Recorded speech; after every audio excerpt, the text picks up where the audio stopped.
Okay, I'll give you a 3 count here. Whenever you're ready. Yep.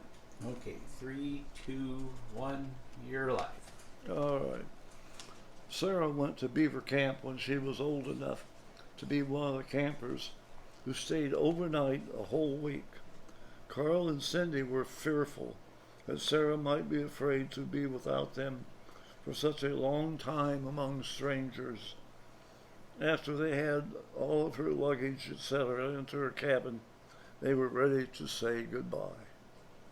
They found her down on the floor with her cabin mates and her counselor engaged in some kind of game.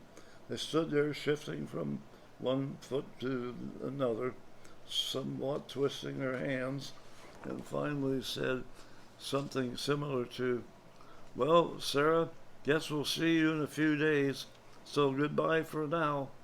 Without looking up, Sarah mumbled something like, "Goodbye, Mom and Dad."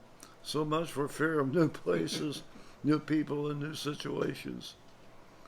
Before that, Sarah was also the only one to come for grandparent-grandchild camp.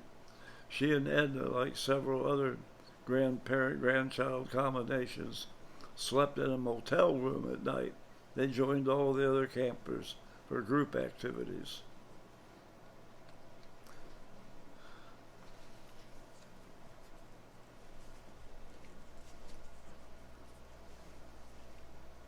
Nick's big catfish. Now, visit from Well, that sounds interesting.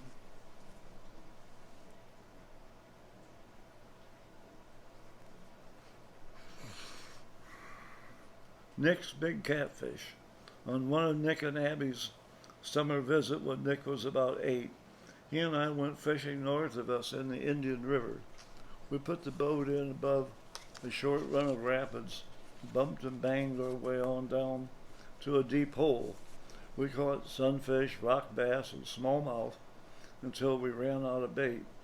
Then we decided to use a couple of the smaller sunfish for cut bait. We went a little farther down the river to an even deeper hole and fished the cut bait on the bottom.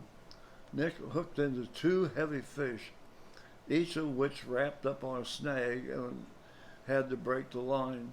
I moved the boat a little farther to the side, hoping that there might not be so many snags. Sure enough, hooked into another big fish and started bringing it into the boat. I pulled up the anchor on my end so the fish wouldn't get caught in the rope. The fish went out in front of the boat where Nick was, so I went forward and nearly crushed poor Nick, getting the front anchor up. After a long battle, Nick brought his fish up alongside the boat, where I got it into the landing net and over the side of the boat. It was about a 5-pound channel cat, which we took home. Nick was finally ready to leave.